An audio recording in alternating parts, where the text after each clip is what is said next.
Hello, we have a few videos about country houses in England. I'm going to finish with one last story about Whitley Court, W-I-T-L-E-Y, Whitley Court, which is a beautiful Italianate Palladian style house built for the Dudley family, who was a rich family in Warwickshire, when Warwickshire included Birmingham, and the house was in the family on their land, and is a huge palace.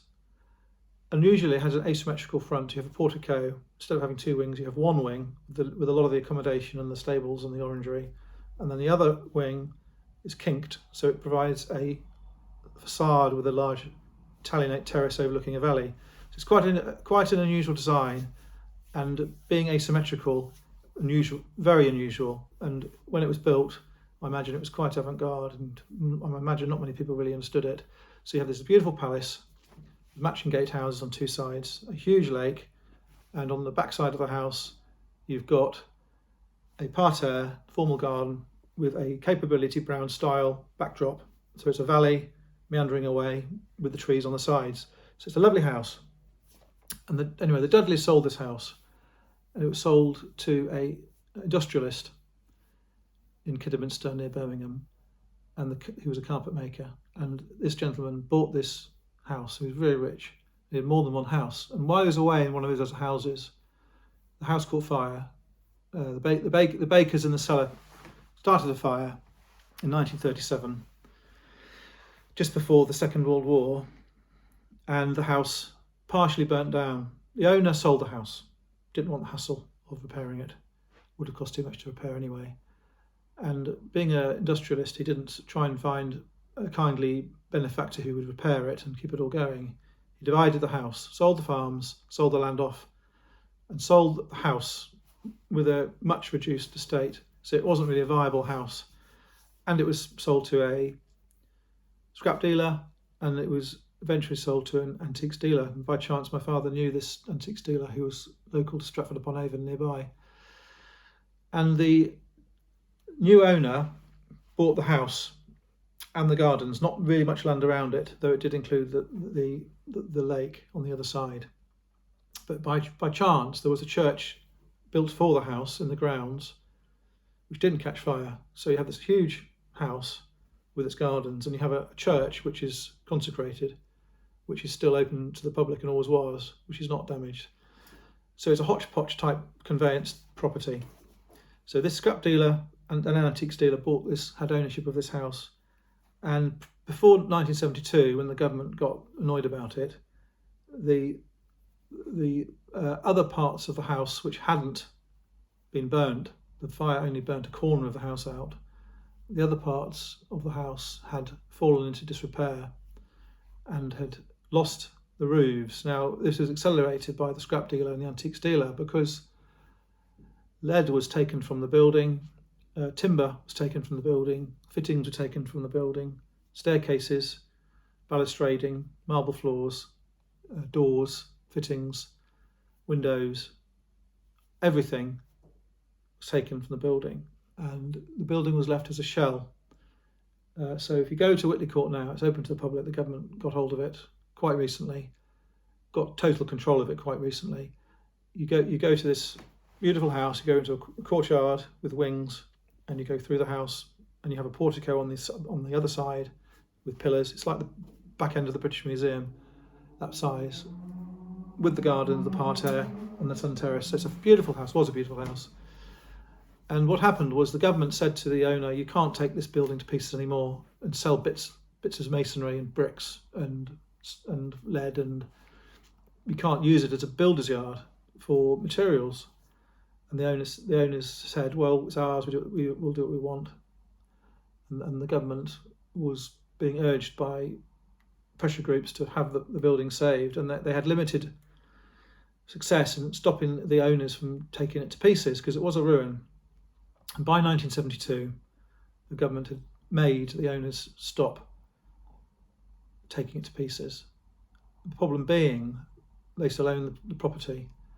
So the government in 1972 had custodianship of the property, and the family who owned it still owned it and were allowed to use the property. Now, they weren't living in it because it was a wreck, but they were allowed to have parties in the gardens, and were allowed to go shooting in the gardens.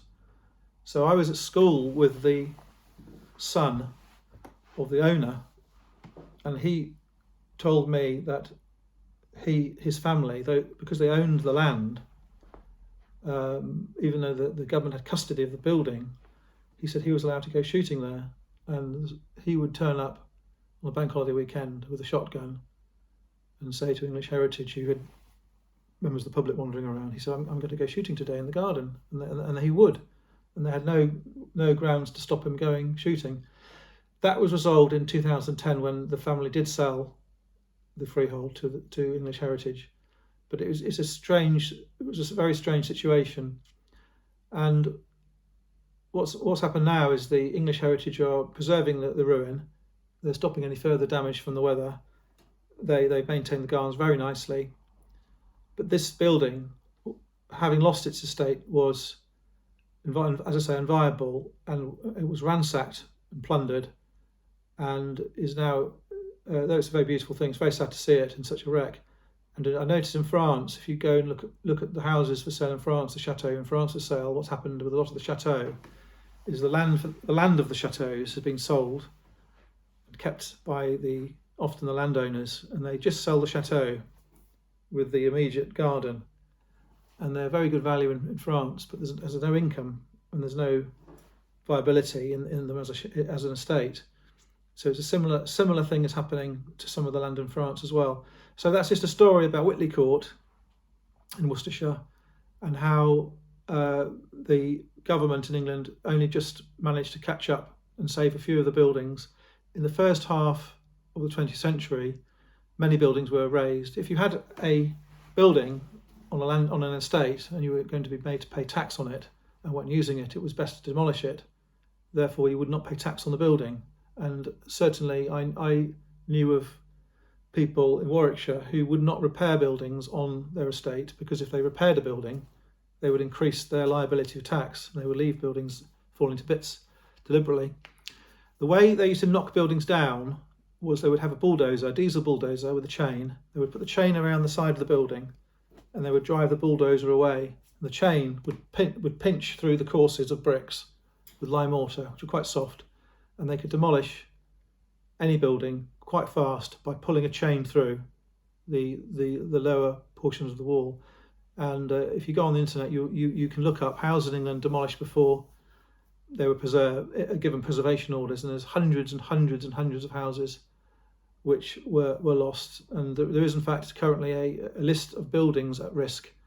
Many of them are Victorian buildings which are not totally listed and preserved very well by the government. They're not particularly admired, but there's a list of buildings at risk, and we've lost a lot of lovely things in England. Obviously, as you will be aware, we lost a lot of lovely buildings in the Second World War. Much of London was bombed, and many of the cities, Plymouth, Portsmouth, Birmingham, Coventry, were flattened. And only fairly recently, in the last 30-40 years, has the listing process fully permeated through all the housing stock and agricultural building stock, industrial building stock, railway stations, things like that, churches. Okay, I hope I haven't bored you. Thank you.